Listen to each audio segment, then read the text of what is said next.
Bueno, mis amados hermanos en el Señor, que Dios les bendiga y que día a día les ilumine su corazón, su entendimiento, porque lo necesitamos en este tiempo hoy más que nunca. Durante pasan los días o las semanas, reflexiono. El día de hoy tuve una plática con el pastor José López, padre de nuestro hermano Josué, y estuvimos hablando porque nos ponemos de acuerdo como líderes respecto a la vigilia, la cual acaba de entrar un joven hace un momentito y ya me dejó una invitación por allí. Al final se la leeré. Entonces estábamos hablando respecto a la unidad que el Espíritu está generando en nosotros como pastores e iglesias, y que yo, al menos yo, estoy viendo que Dios quiere hacer cosas mayores, cosas grandes, cosas preciosas. Tenemos un invitado para el 1 de marzo, que va a ser la vigilia. Lamentablemente este mes no termina, no trae ningún viernes para terminar el mes, sino que vamos a llevar a cabo la vigilia el primer viernes de febrero, marzo. Entonces estaba diciéndole respecto a quién vamos a invitar, y creo que este movimiento que estamos haciendo respecto a invitarnos pastores está creando una unidad, una atmósfera. Hasta el pastor Arnulfo ya es invitado a la casa donde pastorea nuestro hermano José López. La persona que vamos a traer, si Dios lo permite, también conoce al hermano José López, y entre sí parece ser que todos nos estamos conociendo o ya nos conocemos, y esto se está poniendo muy bello. Como pastores estamos alegres porque estamos optando por llevar a cabo. Le hice una pregunta, hermano José, ¿y cómo vamos con esto de las vigilias? No, dice, nosotros seguimos en pie, dice. Nosotros seguimos en pie. Y le dije, pues nosotros también, le digo. El que quiera asistir a un servicio nomás hasta allí, pues está bien. Pero vamos a seguir con las vigilias, porque esto que vi yo, hermano, yo siempre digo, no quisiera, pero creo yo que van a llegar momentos en que lo mismo que hizo el Señor Jesucristo ahí es lo que va a comenzar a pasar tanto en nuestros servicios como en la vigilia. No se asuste, no se asuste. Mientras más nos consagremos a Dios, mientras más puros seamos, mientras más santifiquemos nuestra vida, el Señor va a hallar vasos limpios para traer liberación a otros. Entonces, yo soy visionario y yo creo que va a haber muchas almas ir siendo desencadenadas, sanadas. Y cuando hablo de sanidad, no me refiero a que va a entrar solamente un paralítico, un mudo, un sordo, que eso también. Pero en primera instancia, que el Señor está sanando y va a seguir sanando sus corazones o nuestros corazones, porque estamos muy necesitados. Y dicho sea de paso, hay mucha gente, aún entre nosotros, dañada almáticamente, en su alma, dañada. Que yo los veo reír, yo los veo gozar, cantar, etc. Pero hay mucha gente dañada en este tiempo en sus corazones. Vamos a comenzar, mi querido hermano. Que el Señor Jesucristo sea nuestro ejemplo por excelencia. Ustedes se fijaron que aún el director de este video presenta a un Cristo no lidiando con un demonio batallando y batallando, sino que con la pura palabra le dice, ¿qué fue lo que le dijo? Sal fuera. O puede decir, déjalo, suéltalo. Sin embargo, pues hoy nos hemos dado a la tarea de batallar con gente que cae endemoniada porque todavía nos falta vivir a la altura de una persona de autoridad. Por eso es esta clase de principios. Vive bien con tu esposo, vive bien con tu esposa, vive bien como trabajador, en todas las áreas. Hermano, es difícil, pero no es imposible. Vive bien, haz las cosas bien, a tal grado que cuando venga un endemoniado y caiga, vengas tú y le digas, en el nombre de Jesús, sal fuera. Ahora, ¿por qué explico esto? Para los que no entienden o no saben un poquito más de esto, quizá la hermana Macrina no lo entiende, no sé, hermana Brenda. Hoy en día para hacer liberaciones se batalla mucho, porque hay pastores que pues nos ha tocado quizás batallar y fuera y en el nombre de Jesús, y los espíritus no salen. ¿A qué se debe esto, hermano? Muchas de las veces a que como pastores no sabemos cómo reprender. Otra de las veces porque como pastores no sabemos la diferencia entre ¿qué? A ver, recuérdenme. Entre una influencia demoníaca y la otra una posesión demoníaca. La posesión demoníaca es para los que no son hijos de Dios y el demonio entra y se posesiona totalmente. ¿Y cómo te deja? Inconsciente. Inconsciente. O sea, que el que controla a esa persona es el demonio. Sin embargo, escuchen que es aquí donde muchas de las veces nos asustamos. Como cristianos, mi querido hermano que me escucha, ¿podemos ser posesionados por un demonio? No. ¿Influenciados? Sí. Hermano Leo, ¿me puede dar un ejemplo? Yo ya di un ejemplo hace mucho. El ejemplo de un hombre de Dios que es pastor, no sé si hasta la fecha lo es. Él dice, como yo tengo autoridad, aquí en mi pueblo lo vamos a poner aquí para que lo entienda más fácil. Bueno, aquí en West Palm Beach, yo sé que hay prostitución y hay centros de brujería. Como hombre de Dios voy a ir, me voy a meter y voy a proclamar ese lugar para Cristo y voy a predicar y voy a declarar esas prostitutas, esos brujos, etcétera, libres para el Señor. Este hombre hizo eso, un pastor. No es anécdota, no es algo ficticio, es algo real. Por eso dice la Escritura que por causa de no tener conocimiento, o sea, principios, el pueblo del Señor se pierde y dicho sea de paso, Satanás lo engaña, lo distorsiona, lo hace que se pierdan las tinieblas, etc. Este pastor entró no sabiendo o no recordando, o más bien no entendiendo que aún el reino de las tinieblas se respeta en ciertas áreas o en cierto aspecto. El diablo, yo soy hijo de Dios, soy de la luz, brillo más que esa lámpara. No, hermano, no. Hay pastores que de los púlpitos le dicen a su gente, dígale al diablo que es una rata, dígale al diablo que es un infeliz. Por favor, muchas de las veces incitamos a la congregación en que pueda provocar al enemigo, salga de la iglesia y te pegue una zarandeada por romper principios. Ahora, este hombre de Dios, pastor, dijo, voy a ir a ese lugar de brujería. Fue a reprender, a proclamar esa tierra, ¿para qué? Para Cristo. Pero ese lugar era un terreno satánico. Era un terreno satánico donde la autoridad, ¿quién la estaba ejerciendo? Satanás. ¿Por qué Satanás estaba rigiendo ese lugar? Porque tanto los hombres como las mujeres que puedan estar ahí están en un acuerdo con Satanás.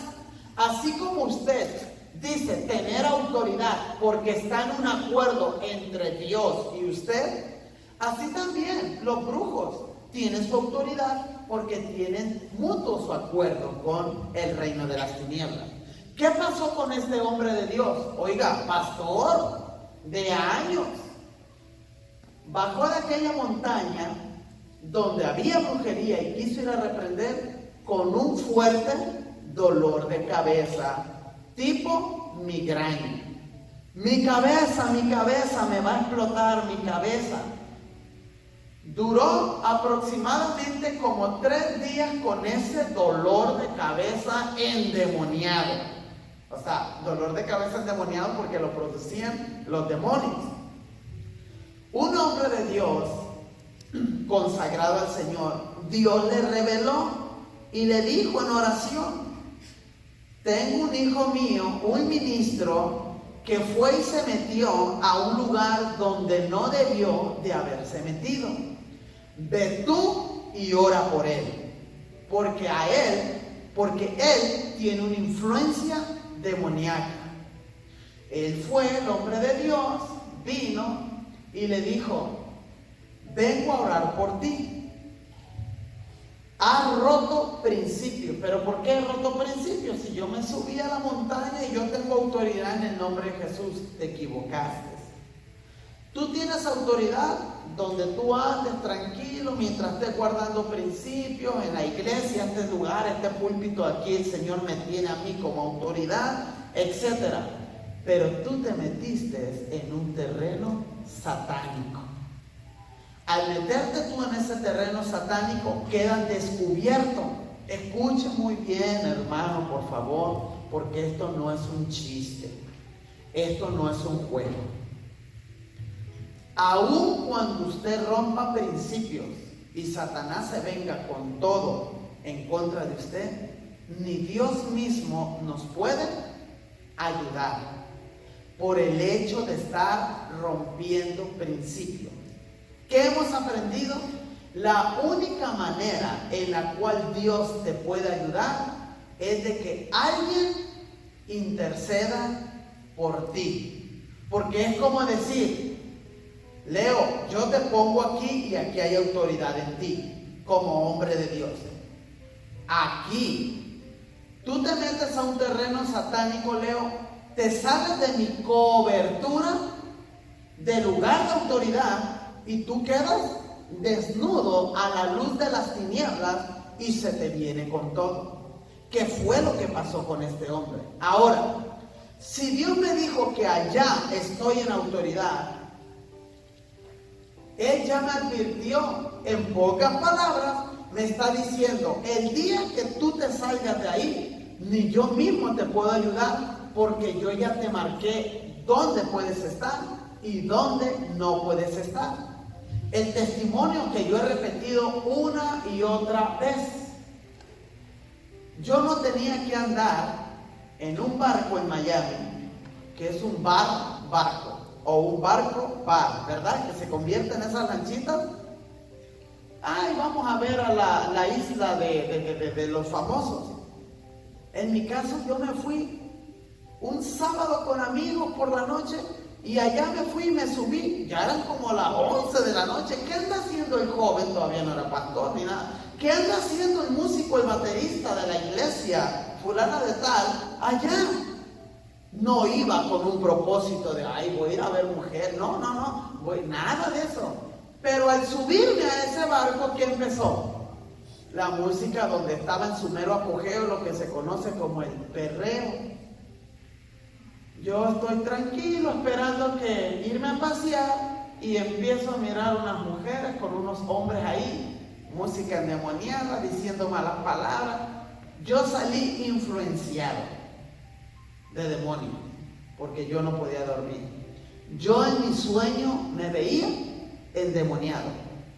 Mis 2 compañeros que fueron conmigo, por entrar a ese terreno que no le da gloria a Dios, sino que le da gloria a la carne, y si le da gloria a la carne, pues le da gloria ¿a qué? A otras cosas, ¿verdad? Satánicas. Mis amigos, miren, literalmente, escuchen, ¿cuántos se acuerdan de esto que le dije? El colchón se le movía como que si fuera agua, así, mire, olas. Nadie pudo dormir. No caímos endemoniados, pero rompimos principios. Andábamos en un terreno donde no teníamos que estar.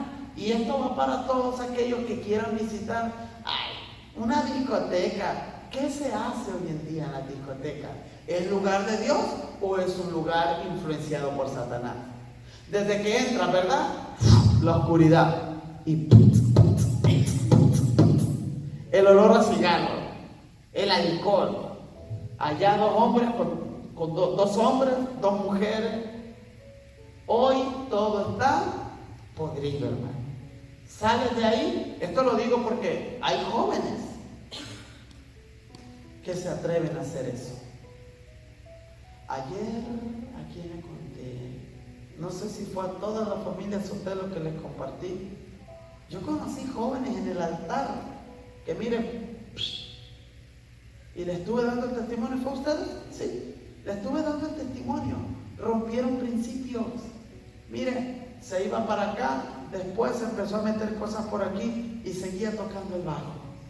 Y yo les dije a ellos, lo triste de todo, que por andar así con una vida doble, le vino un derrame cerebral. De bajista, de un ejemplo a seguir, yo lo admiraba. Ese joven era como 3 años mayor que yo. Me paseaba en su carro, andábamos bien contentos de una iglesia a otra, tenía todo en oculto. ¿Y qué pasó? ¡Fum! Le vino el derrame cerebral. Sus ojos, la sangre de acá, se le pasó a lo blanco de aquí. Daba miedo, le digo a ellos, daba miedo al verlo. Lo fui a visitar. En otras palabras, lo que le quiero decir, por él tener una vida doble, yo no sé cuánto tiempo tenía viviendo así, pero Dios lo tenía bien contado. Al él no obedecer a Dios y él salirse de la cobertura o de los principios de Dios, le cayó el derrame cerebral y fue a la iglesia a decirnos el último adiós. En una silla de ruedas se sentó ahí el joven bajista, llorando, todavía con sus ojos medio manchados, así rojizos y negros, que parecía que estaba endemoniado. Daba miedo, de verdad se lo digo con seriedad. Y fue y dijo a los jóvenes, vengo a poner las cartas sobre la mesa. Vengo a hablarle a ustedes, jóvenes. No vivan vidas dobles. No vivan vidas dobles. Porque yo aquí estoy, miren, estoy arrepentido, lloró, oramos por él, lo abrazamos, etc. A los días, partió. Esto lo estoy hablando porque yo creo que Dios quiere que subamos el estándar de la santidad de nuestra vida en este año. ¿Cuánto quisiera que estuvieran todos o que fuese domingo? Pero yo voy a venir recalcando esto. Yo voy a venir recalcando, te es necesario subir el estándar de tu vida de santidad. Si tu vida de santidad está hasta aquí, sube y protégela más. Debemos protegerla más. Porque muchos no tienen estándares de santidad, mi querido hermano. La santidad la tenemos por los suelos. Hay que tener un estándar de santidad. Cuando hablo un estándar de santidad, en pocas palabras, bíblicamente estoy hablando, hay que tener temor de Dios. Porque con Dios no se juega. Para eso Dios nos da principios. Nos da principios para poder vivir bajo esos estándares. Que es difícil, no. Vive bajo esos principios y la vida te va a funcionar. La vida te va a funcionar.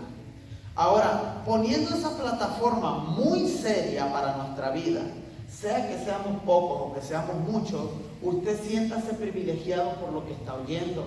Porque hoy en día nos damos de cuenta que hay mucho pastor que no te habla de que seas santo. Hay mucho pastor, mucho líder que le interesa tu diezmo, tu ofrenda, no me importa cómo esté tu vida, tú sigue viniendo. No es así. Dice la palabra del Señor, buscad la paz y la santidad sin la cual nadie verá al Señor. Hay que buscarla, hermanos. El tópico en el cual nos quedamos la semana pasada dice así. Permítame poner. La autoridad nunca deja de ejercer autoridad cuando le corresponde. La autoridad nunca deja de ejercer autoridad cuando le corresponde. Sígame con su oído y con su espíritu. Si es un pecado grave ante Dios el sobornar las autoridades, por igual lo es el no ejercer autoridad cuando se tiene que ejercer. Esto es crítico.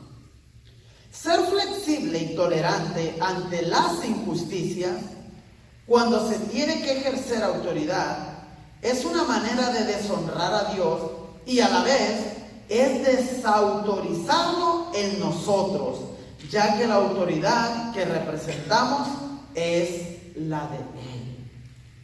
Nunca se enoje conmigo, en mi caso como pastor, o nunca se enoje con su pastor o con su líder cuando le está poniendo una disciplina. Jamás lo haga, jamás.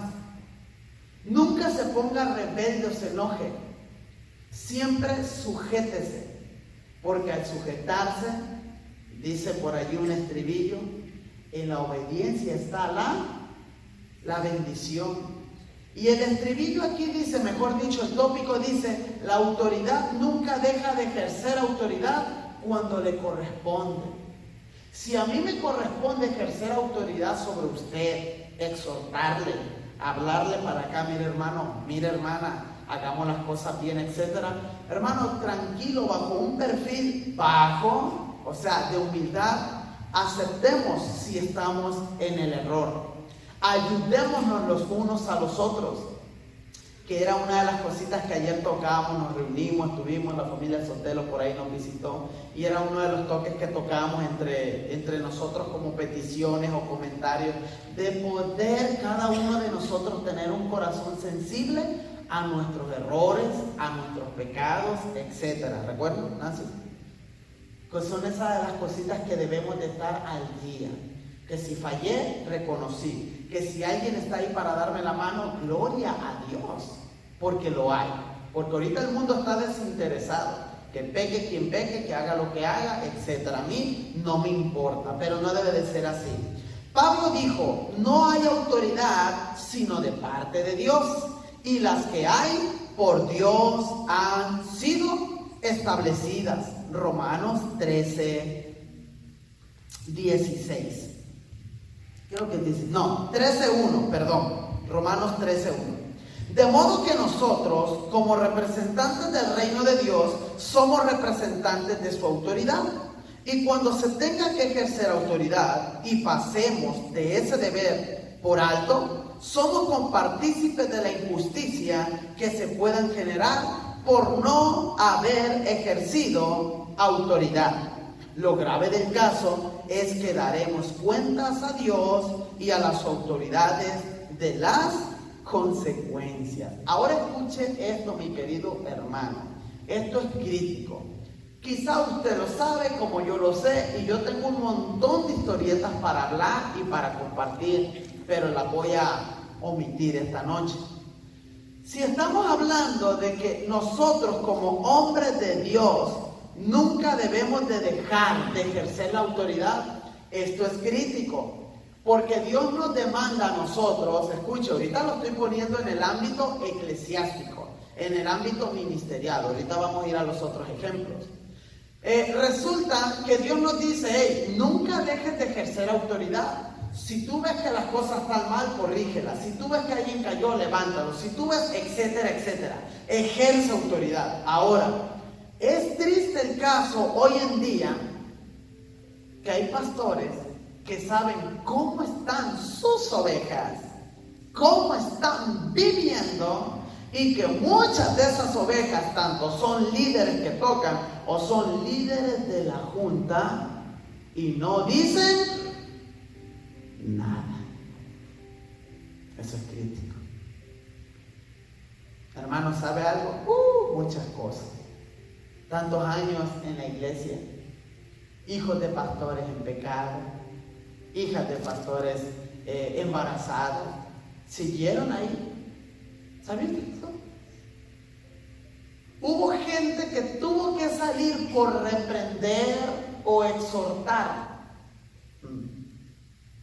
Y estoy hablando de mi vida pasada, no de mi vida personal, de mi vida pasada en cuanto al testimonio.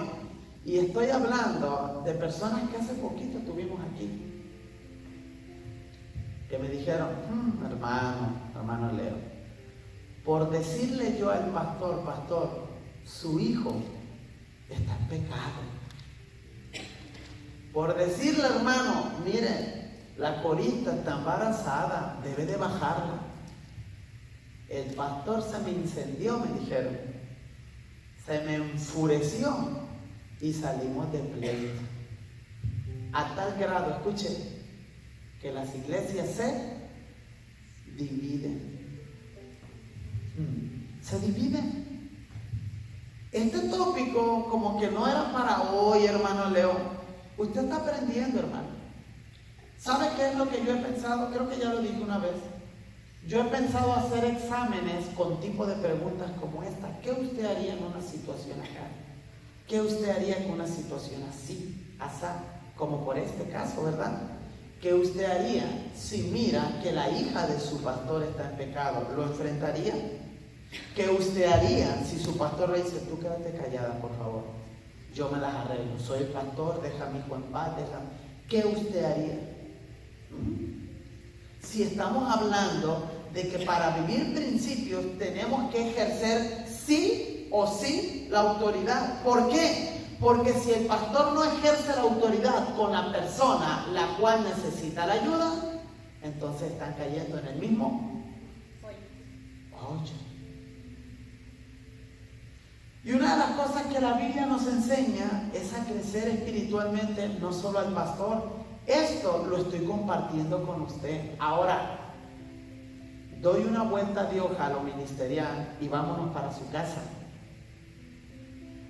Si usted es sobornado por su hijo, si usted es sobornado por su hija, o si usted es una madre, un padre, un esposo, una esposa sentimental que se deja llevar por las lágrimas de su hija que cayó en pecado, de su hijo que cayó en pecado, que anda en drogas, en fornicación, etcétera, y usted no disciplina, pues usted está peor que su hijo o su hija. Está peor. Porque la hija, mami, si tú haces eso, me dice que deja a mi novio, yo me voy. No, mi amor, no te vayas. Caíste en pecado, tienes por ahí, te picó una abeja y a los 9 meses te va a hinchar. No, pero aquí quédate, aquí está tu cuarto. Y usted no disciplina. En vez de estar haciéndole un bien a su nena, a su nene, está haciéndole un grave daño. O sea que no solo es en lo eclesiástico. Y hoy por hoy se necesitan de hombres y mujeres de Dios que se determinen en tomar las manos en las riendas. ¿Ibas a decir algo, mi amor? Sí, como siempre dices que somos libres de tomar decisiones, pero no somos libres de pagar las consecuencias. Ahí está. Es de sabios pensar esto. Somos libres de tomar decisiones. Sin embargo, ¿cuántas de las veces se nos ha dicho? Y yo lo he escuchado muchas veces a muchos consejeros y ahora yo se lo traigo a usted, que estoy seguro que ya lo escuchó. Antes de hacer algo respecto a tomar decisiones con libertad, sí, eres libre, pero te va a ayudar esto. Antes de dar este paso, di, ¿el Señor Jesús lo haría? Antes de soltar tu boca, tu lengua, ¿el Señor Jesús lo haría? Eso nos va a ayudar a calibrarnos, no a nuestro propio concepto, sino a la altura y a la plenitud de Cristo. No, pues que me dijeron una ofensa, pero yo le puedo contestar una doble y yo sé que le va a doler. Mejor, por eso es muy bueno la gente madura que tiene dominio propio. Porque el dominio propio, el tener dominio propio por acá por dentro, o sea, eso viene del espíritu, el dominio propio. Por más que tú seas una persona que tienes una lengua más larga que un oso hormiguero, con tu dominio propio eso te va a salvar. Aunque tengamos una lengua de 1 kilómetro, no te preocupas porque hay dominio propio en ti. Ya que si nos estorba hay que irla cortando, ¿verdad? Pero a eso se le llama madurez. Ir dominándonos a nosotros mismos. Todo lo que se puede generar a causa de las injusticias, por no haber cumplido con nuestro deber, no hará responsables y culpables ante Dios y las autoridades. Cada ocasión que se nos presenta para ejercer autoridad ante las injusticias es el mejor momento de honrar a Dios y de poner su nombre en alto, ya que somos representantes de su reino aquí en la tierra. Ejercer autoridad es tan serio y comprometedor que si tenemos que perder un cargo, dinero, bienes, a nuestros seres queridos y aún hasta nuestra propia vida, lo debemos de hacer. Pero nunca debemos poner en tela de juicio o de duda el ejercer la autoridad y nunca debemos ser vacilantes ante el ejercicio de la misma. ¿Qué es lo que quiere Cristo de nosotros? Yo sé que esta lectura bíblica que dice que hasta que lleguemos a la estatura de la plenitud del varón perfecto que es Cristo Jesús, nos queda muy grande el saco. Tampoco la Biblia da a entender que nosotros vamos a llegar a ser como Jesús, porque es imposible. ¿Ok? No podemos hacerlo. Pero nos está dando un modelo para poder intentarlo todos los días, de poder llegar a lo más cerca que podamos llegar a ser como Jesucristo. Entonces, dice aquí que nosotros estamos comprometidos con la verdad a tal grado que debemos de vivir los principios aún cuando tenemos que perder cargo, dinero, bienes, a nuestros seres queridos y aún hasta nuestra propia vida. Ahora, yo hice mención de algunas cosas. ¿Usted ha perdido algo de esto por causa del nombre de Jesús? Muchos familiares. No sé cómo la ha ido, hermana Brenda. Pero cuando tenemos los familiares cerca, hermano, ahí viene la debilidad, el hipócrita. Pero si usted no se inclina a ellos, a los que están ofendiéndole, y usted sigue firme con Cristo, usted está viviendo en principios bíblicos, porque no está negando a Dios, a Cristo, que es la verdad. Recuerde que Cristo, por más mal que usted se porte, nunca recibirá una traición de Él. Recibirá corrección, mas no traición. Pero de nuestros seres queridos, por más que digan que nos aman, siempre nos van a fallar. Siempre, siempre. Así es que la decisión que usted tomó un día de seguir a Cristo debe de ser una decisión determinante, hermanos. Ahorita estamos aquí en lo que es lo terrenal. Y usted dice, ay, pero mi familia. El día de mañana usted se va a alegrar porque usted prefirió a Cristo. Porque el ser cristiano trasciende a la eternidad con Cristo. El no ser un hijo de Dios trasciende a la eternidad, pero a un mundo de tinieblas, de perdición, al lago de fuego y azufre. Ahora, espero que de aquí en adelante, si somos probados, hermanos, pues podamos poner todo esto a un lado: dinero, bienes, cargos, etcétera. Porque a veces, ustedes recuerdan el viernes pasado que yo les proyecté por aquí un pequeño video de un hombre al cual probaron su vida ética, su identidad, si contaban con él o no. ¿Qué es lo que quiso hacer el jefe de ese joven? Le dijo, voy a decir un número por decirlo así, tengo 13 cajas, pero quiero que reportes 12. Entonces, quiero saber si cuento contigo, le dijo el jefe. Después tráeme la respuesta. Él volvió y le dice, ¿cuento contigo? Le dijo, discúlpeme señor, o discúlpeme jefe, no cuente conmigo. ¿Pero por qué? ¿Me está Le dice, no, es que pues yo temo y amo a Dios y quiero hacer la voluntad de Dios. Eso es perderlo todo en ese sentido. O sea, no te importa perder tu trabajo, no te importa perder dinero, no te importa perder cargos ni nada. Recuerden una cosa, al principio quizás el diablo te pueda querer humillar. Ay, lo corrieron porque no estuvo de acuerdo con el jefe o la jefa. Esconde esto es para mí porque yo vendo aparte. Llévate esto para el carro. Pero tú te negaste. Recuerda, quizá al principio el diablo se burle de ti. Lo corrieron por no estar de acuerdo con el jefe. Pero recuerda, Siempre que te quitan de un trabajo o te corren de un trabajo por causa de Cristo, es porque Cristo tiene algo mejor para ti. ¿Para qué son las pruebas?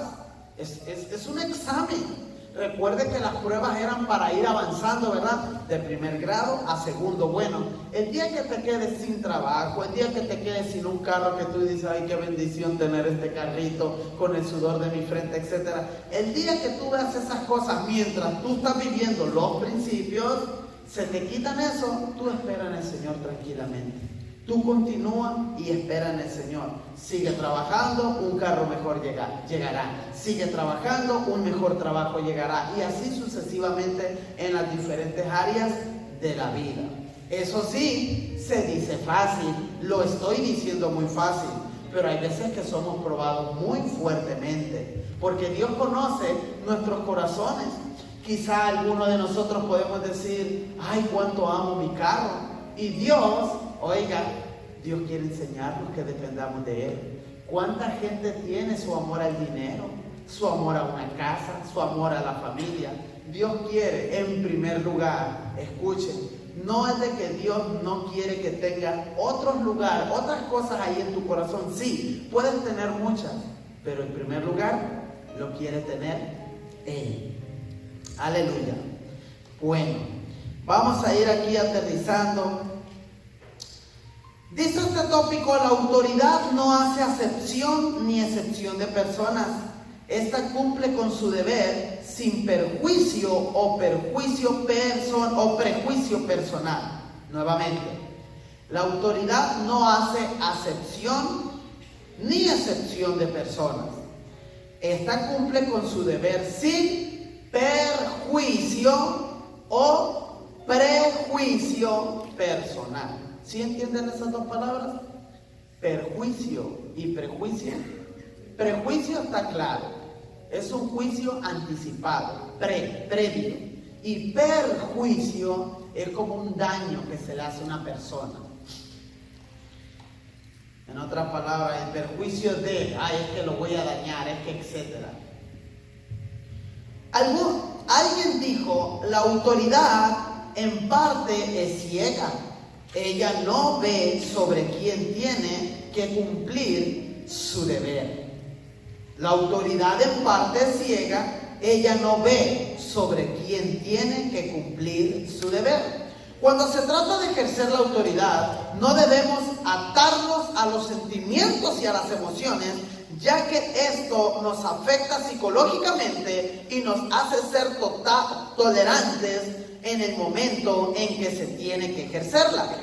Cuando tengamos que confrontar aún a los seres más queridos por causa de la autoridad que representamos, debemos echar a un lado los sentimientos, no pasar por alto nuestro deber y ejercer la autoridad con toda propiedad, cueste lo que nos cueste.